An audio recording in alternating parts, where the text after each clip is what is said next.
Hola a todos, reciban un cordial saludo. Mi nombre es Joe Vázquez y estoy elaborando estos podcasts enfocados como un refuerzo académico dirigido a los estudiantes que estén cursando o que estén por cursar, ¿verdad?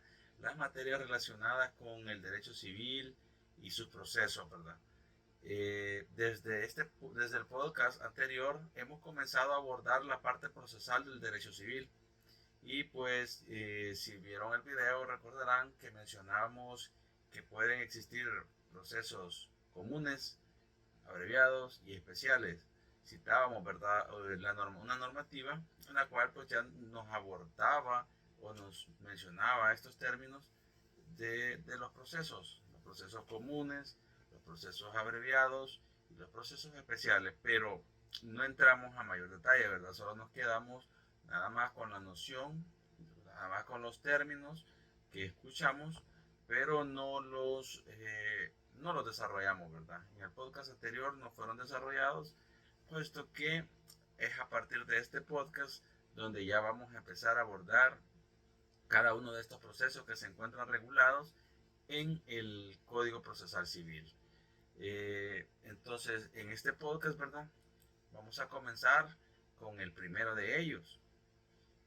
Como recordarán, si vieron el video, el primero de ellos que mencionábamos era el proceso común.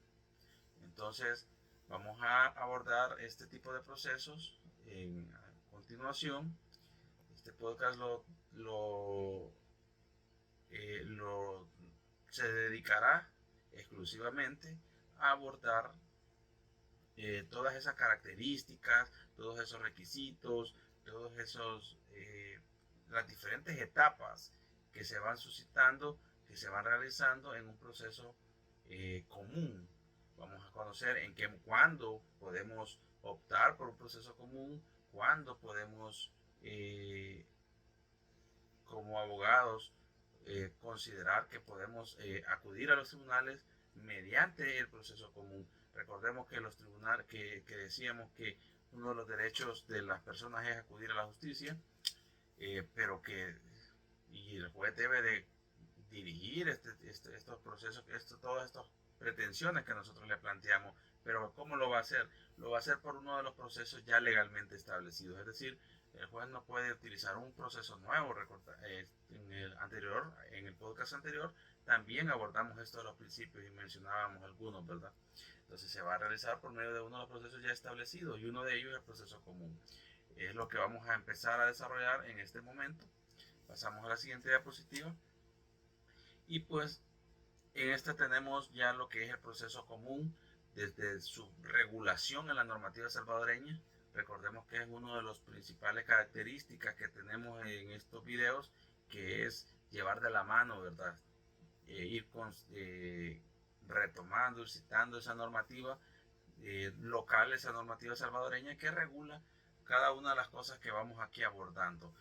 El proceso común está regulado en el artículo 240 del Código Procesal Civil y Mercantil, ¿verdad?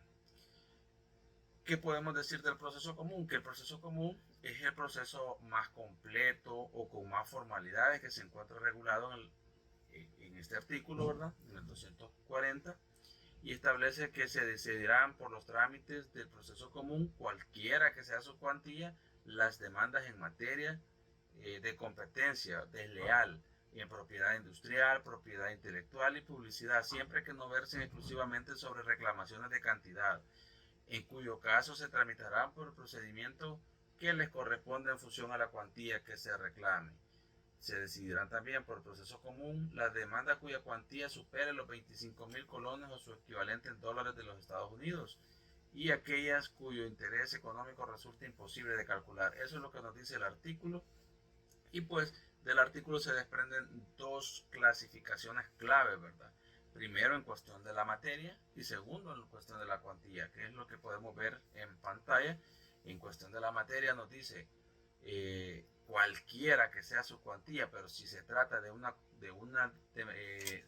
trámite por competencia desleal, por cuestiones de propiedad industrial, por cuestiones de propiedad intelectual o de publicidad, es decir, eh, cualquiera que sea su cuantía, no importa, ese se, si siempre que no versen sobre una indemnización, ¿verdad? Siempre que lo que se reclame no sea dinero, se tramitará por el proceso que por este proceso, ¿verdad? Sin importar su cuantía, ¿verdad? Siempre y cuando no versen en reclamaciones de dinero. Ahora, pero nos da también una segunda clasificación, que es el de cuantía. Y dice que las demandas cuya cuantía supere los 25.000 colones y aquellas cuyo interés económico resulte imposible de calcular. Los 25.000 colones, su equivalente en dólares son 2.857.14. Siempre que sea una demanda que supera esta cantidad, entonces sería un proceso común. O que sea una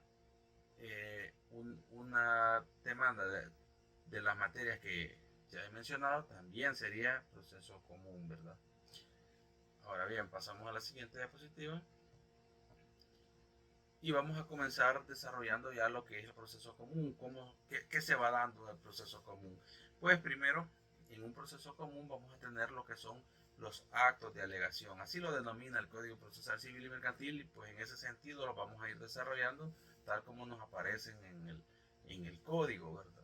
Entonces, en los actos de alegación, ¿qué es lo que se da? Se da una confrontación entre un demandante y un demandado, ¿verdad? Donde ambos alegan algo, ¿verdad? Tanto el demandante alega lo que él considera y el demandado, perdón, en su defensa alega pues lo contrario muchas veces, ¿verdad? Puede que en alguna ocasión estén de acuerdo, pero muchas veces alega lo contrario, pero puede darse el caso que acepta la demanda y pues él reconoce que en realidad es como el demandante dice, pero por lo general va a suceder el conflicto, se va a generar las diferencias, ¿verdad? En estos actos de alegación, ¿verdad? Cada quien tiene su postura. Entonces, ¿cómo comienza el proceso? Comienza por la demanda, ¿verdad? Comienza mediante una demanda que está regulada en el artículo 276 del Código Procesal Civil y Mercantil, que nos establece todos los requisitos que debe de cumplir esta demanda. Dentro de ellos están la identificación del juez o del tribunal ante la cual se promueve, también el nombre del demandante y el domicilio que señale para ver sus notificaciones. Debe identificar al demandado también con su domicilio y su dirección, si lo tiene, ¿verdad? Si no, pues debe expresar que le ha sido imposible obtenerlo, pero debe de intentarlo, ¿verdad? También debe de incorporar el nombre del procurador, del demandante, ¿verdad? O sea, el nombre del abogado que lo va a representar, los hechos en que el demandante funda su petición, enumerándolos y describiéndolos con claridad y precisión, de tal manera que el demandado pueda preparar su contestación en ese sentido, ¿verdad? Ahora, también nos dice el otro punto que debe de presentar en esa demanda los argumentos de derecho y las normas jurídicas que sustenten su pretensión.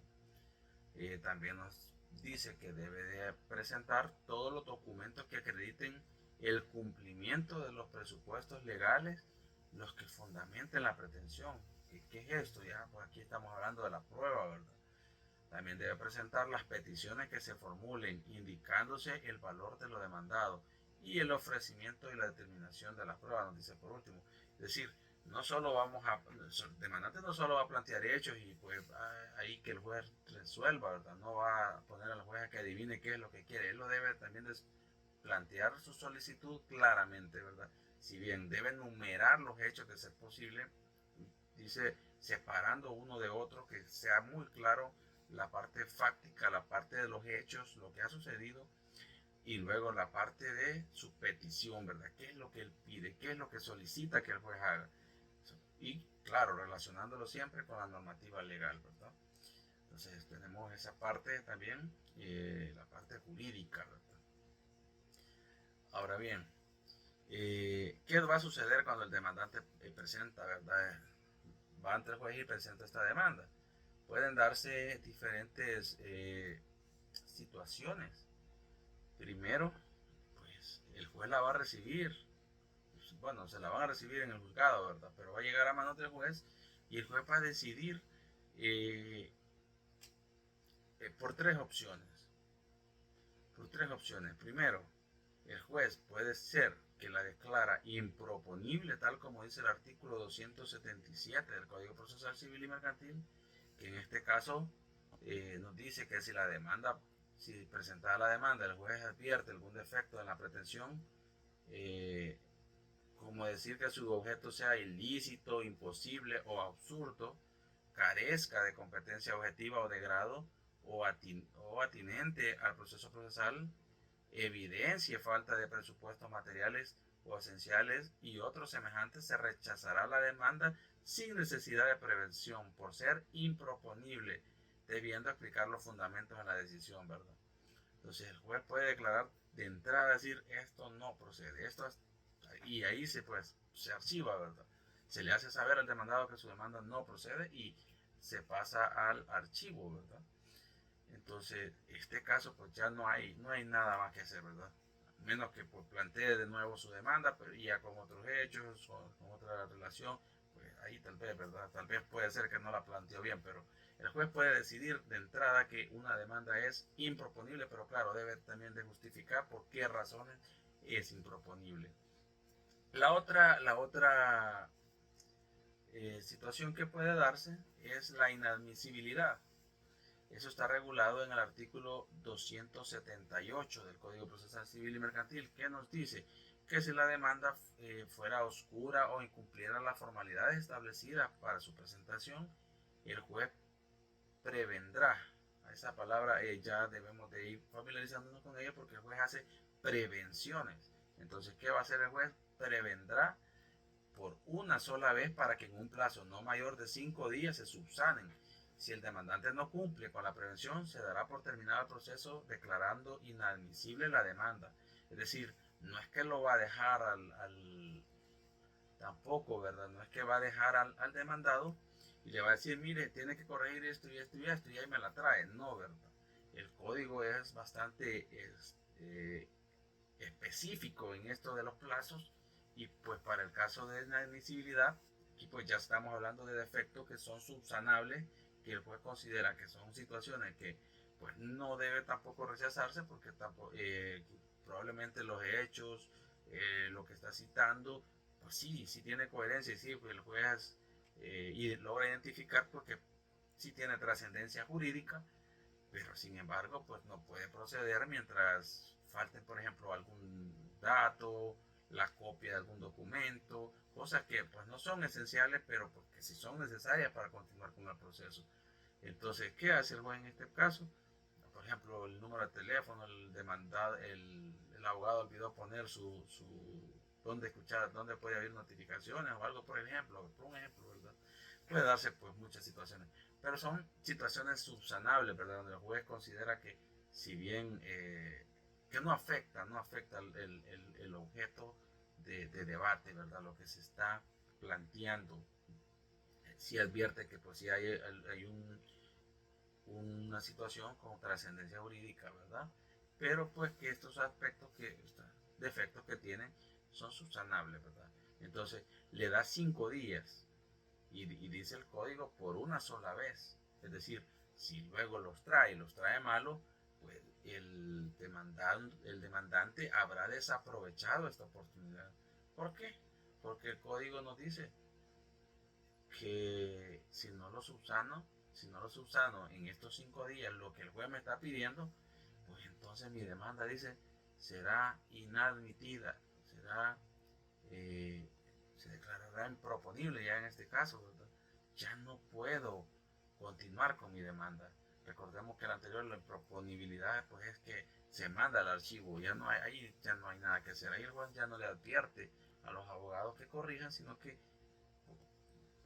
él lo manda al archivo directamente y les hace saber por qué razones, ¿verdad? Entonces, veamos la importancia que como abogados tenemos que darle a este tipo de situaciones, ya que pues vemos pues que existen reglas, ¿verdad? No podemos comportarnos de cualquier manera, sino que existen reglas, existen plazos a los que debemos de apegarnos, donde la disciplina y la responsabilidad pues son clave en estas situaciones, ¿verdad? Porque veamos el ejemplo que he estado poniendo. si incumplimos, pues la demanda va a ser improponible. El juez nos advierte, mire, sí existen unos defectos que son subsanables. Puede usted traer estos documentos que son los que le hacen falta y el proceso continúa.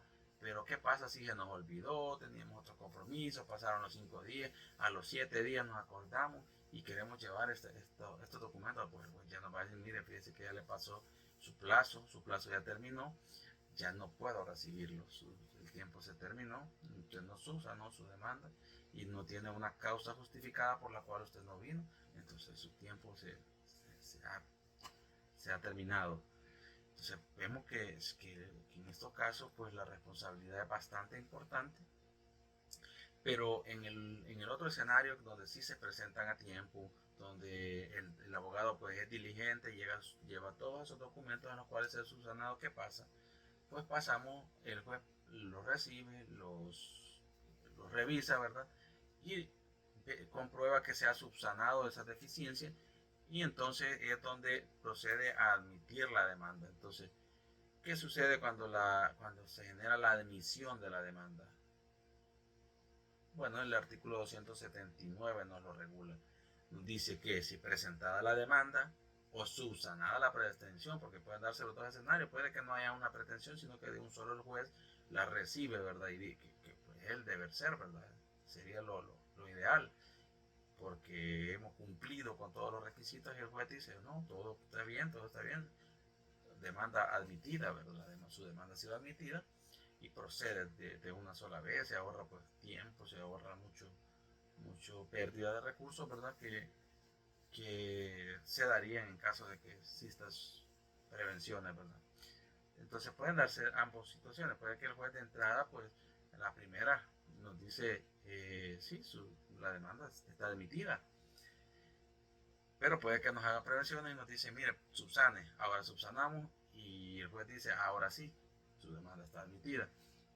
Entonces, por eso nos dice el 279, si presentada la demanda o subsanada la prevención, el juez estima que cumple con los formalismos esenciales para entrar a conocimiento de la pretensión en ella contenida, pues entonces la admitirá para iniciar el correspondiente procedimiento, ¿verdad? También nos dice la reconvención estará sujeta al examen de fondo y forma que se refiere al presente artículo y los dos anteriores, es decir, cuando ya el demandado da respuesta, ¿verdad? Se somete, ¿verdad? Entonces el juez hace un juicio de admisibilidad, así se le denomina, juicio de admisibilidad, donde puede decidir por cualquiera de estos tres escenarios, ¿verdad? Entonces veamos lo importante que es conocer estas cosas, ya que como abogado, pues vamos a vernos en algún momento dentro de este ambiente, ¿verdad? Nos vamos a ver inmersos en estas situaciones. Entonces, vamos a pasar a la siguiente diapositiva.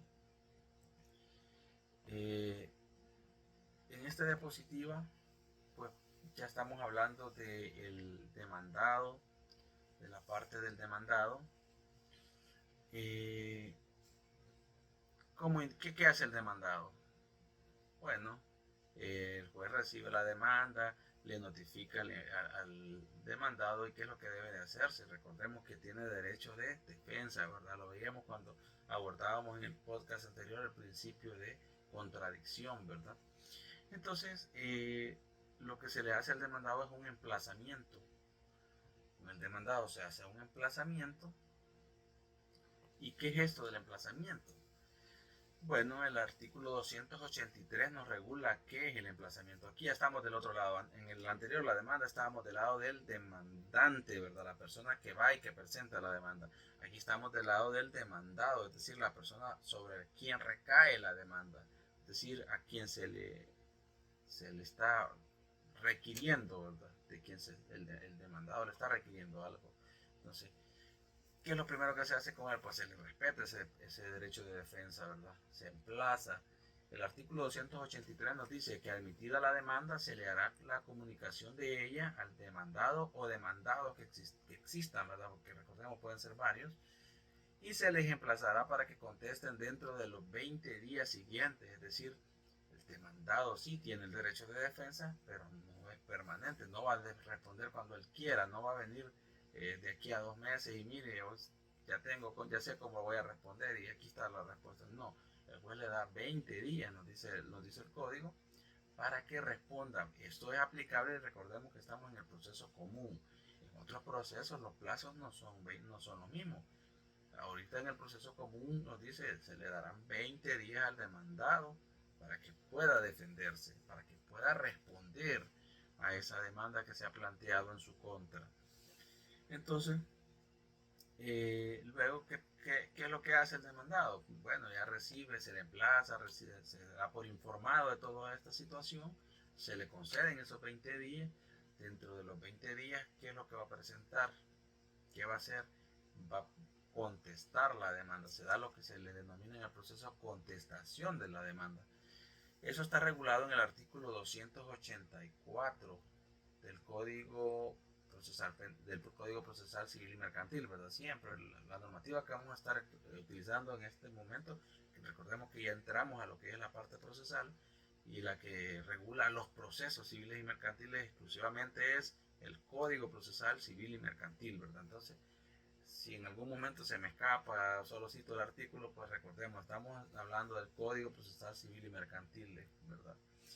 Entonces, cuando viene el demandado y contesta la demanda, el artículo 284 regula esa actividad que se realiza y nos dice: en la contestación a la demanda, que se redactará en la forma establecida para esta, el demandado expondrá las excepciones procesales y demás alegaciones referidas para su procedencia.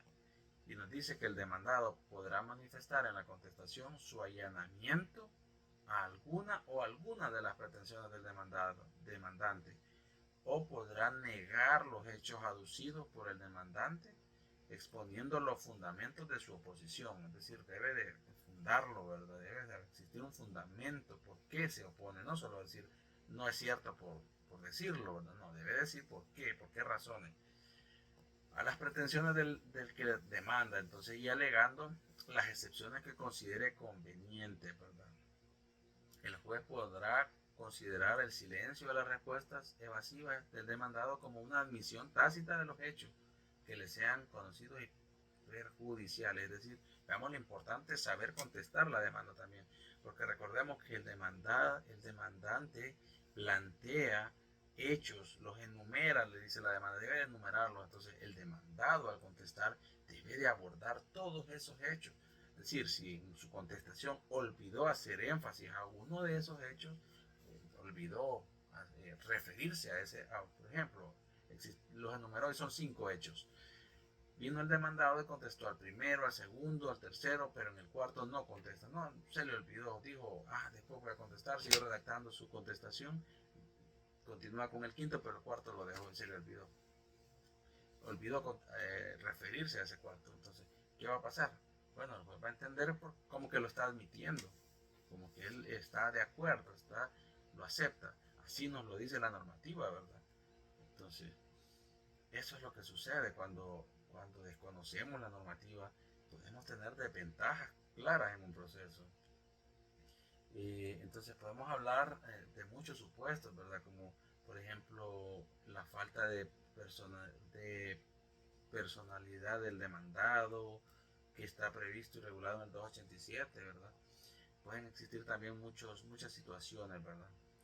Entonces, sí me gustaría entonces que tomemos estos artículos, que veamos la importancia que tenemos como abogados de conocer de nuestra normativa, porque claramente un abogado que no la conoce, que no la domina, pues lleva una gran desventaja frente a otro que sí la domina, que sí la conoce, ¿verdad?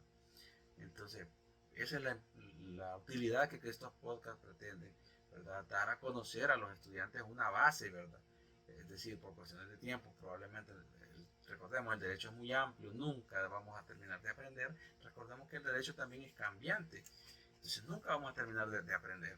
Sin embargo, pues pretendemos con estos podcasts servir como una base para los estudiantes, para que cuando el estudiante llegue a estas asignaturas, si aún no ha llegado, pues ya lleve unos conocimientos previos, ya vaya preparado para esa materia y pueda sacar un mejor provecho de ella, pueda entender, pueda llevar esa materia de una mejor manera, puesto que ya aprendió los aspectos bastante fundamentales que se tienen en estos procesos civiles y mercantiles.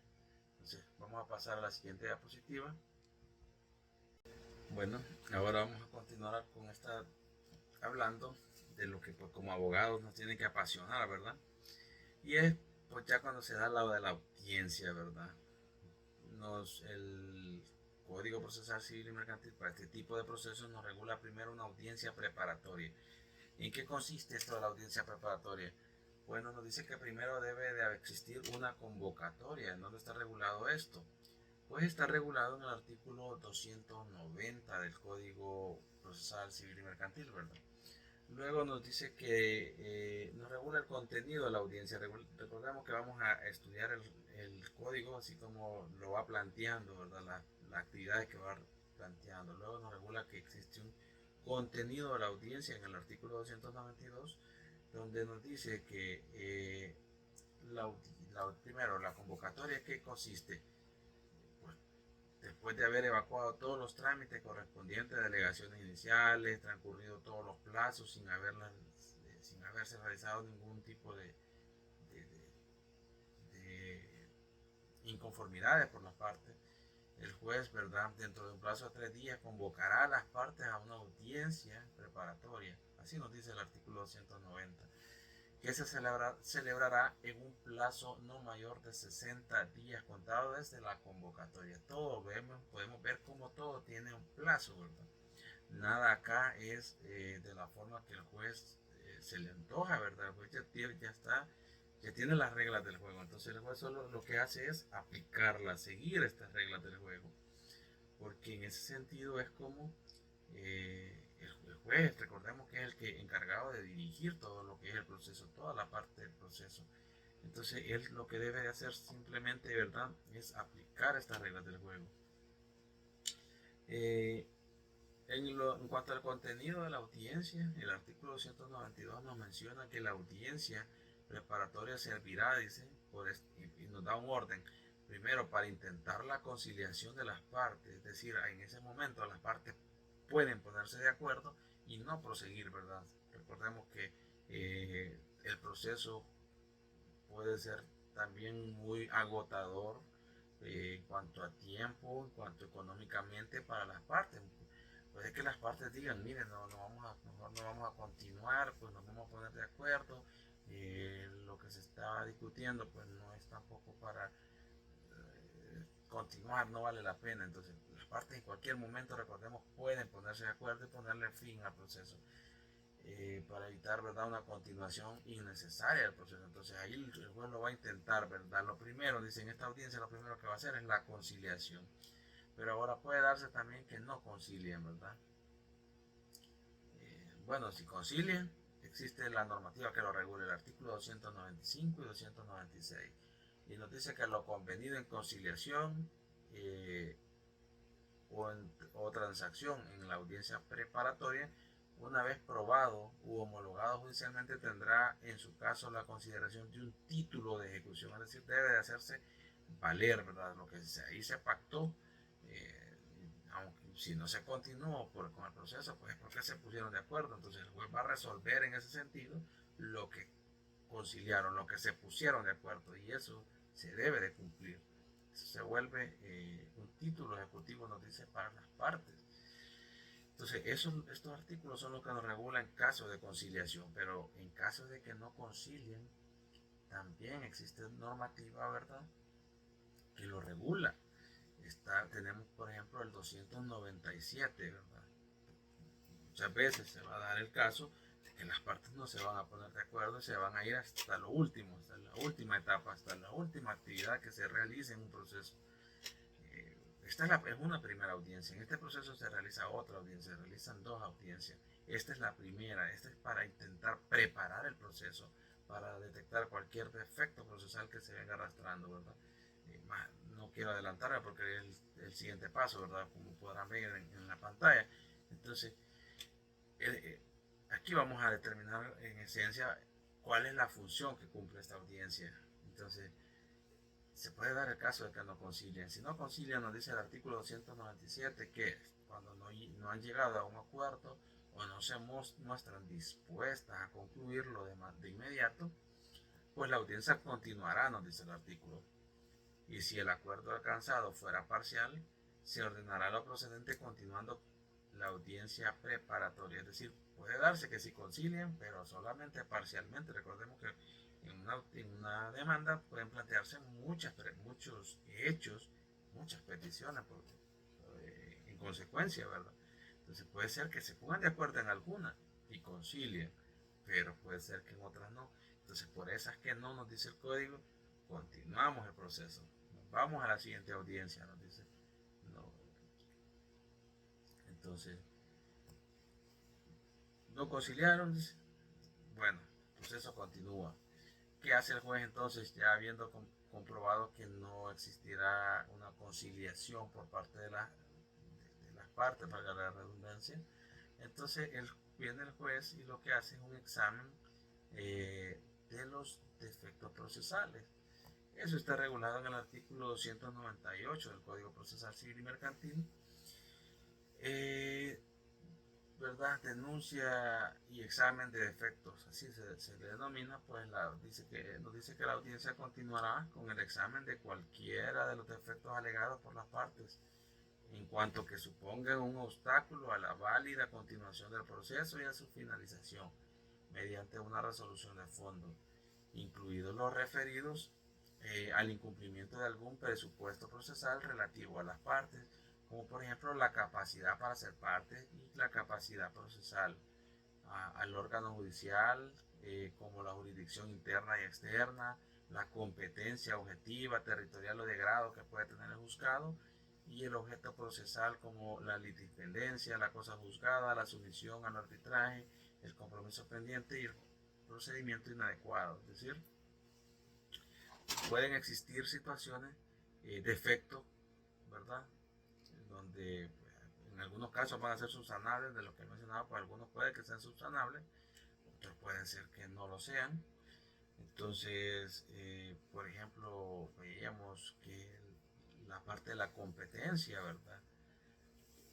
La competencia, el juez no es competente, ya sea por materia, dice por territorio o por grado, entonces puede que el juez se declare incompetente en esta audiencia y ahí se cierra, ¿verdad? Se cierra este proceso, se le remite al tribunal que sea competente, ¿verdad?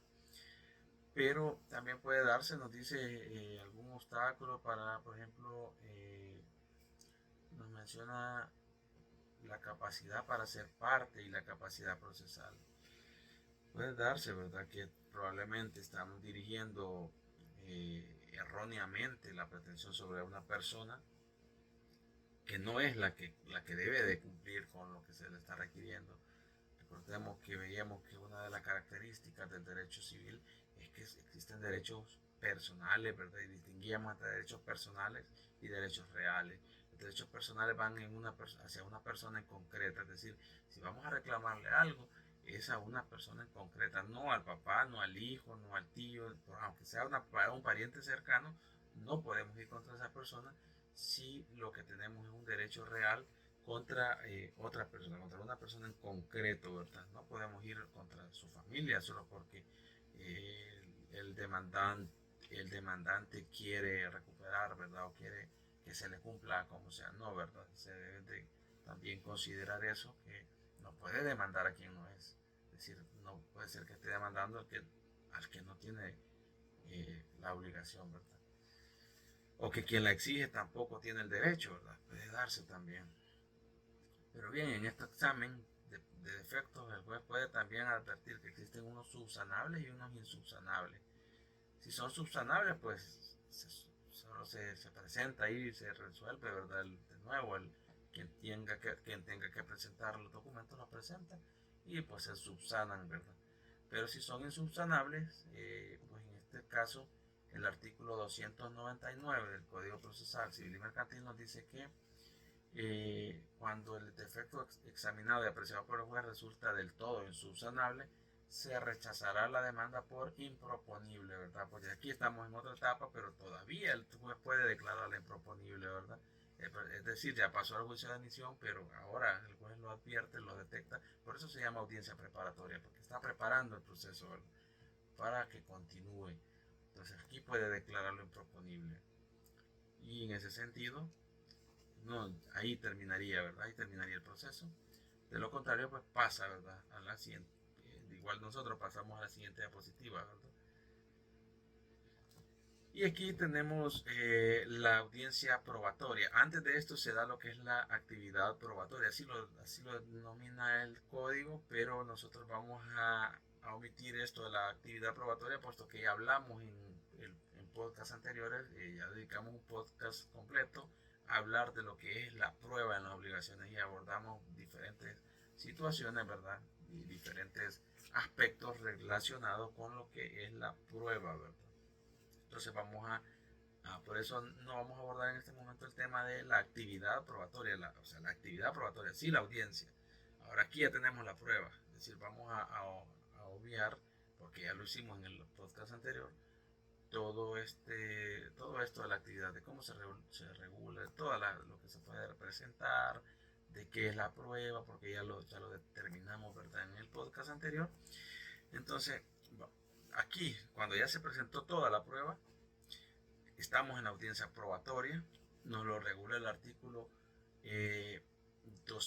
402 del Código Procesal Civil y Mercantil, el cual, entre otras cosas, nos dice, ¿verdad?, que esta audiencia tiene por objeto la realización en forma oral y pública de los medios de prueba que hubieran sido admitidos. Se comenzará con la lectura de aquella parte de la resolución dictada en la audiencia preparatoria en la que quedaron fijados el objeto del proceso, los hechos controvertidos. Son los hechos en los que no se pusieron de acuerdo, ¿verdad? Luego, ¿qué es lo primero que se da? La producción de la prueba, lo regula el 403.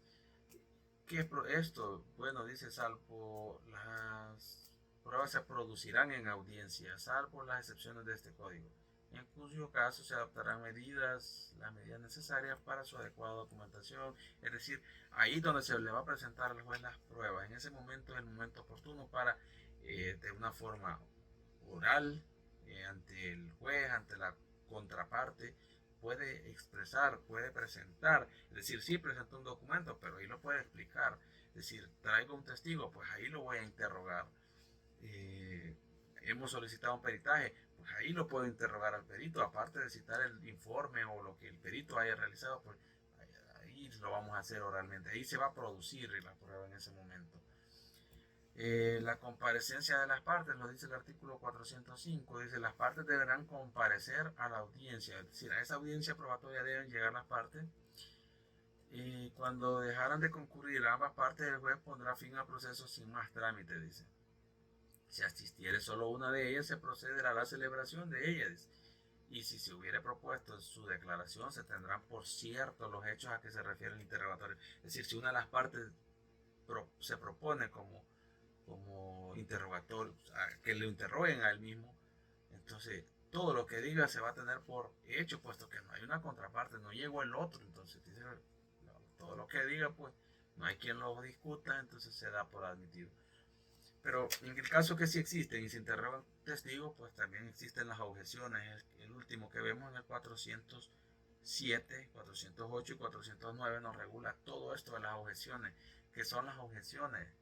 Pues esto se da en los interrogatorios, ¿verdad? Y dice, las partes podrán objetar la prueba que se pretende, también pueden objetar pruebas que se pretenda introducir a las audiencias con violación a lo establecido en este código. Las objeciones que se interpongan tienen que ser oportunas y específicas. En los interrogatorios existen objeciones a las preguntas formuladas, ahí es donde está el 408, y también a la respuesta del 409. También existen objeciones a la conducta de las partes en el 410. Vemos que entonces, ¿verdad? También pueden objetarse muchas cosas. Vemos que hasta la conducta que tenemos, podemos objetar a la contraparte porque está teniendo una conducta inadecuada. Vemos la importancia de conocer esta normativa, ¿verdad? Esa es, y eso es en el 412.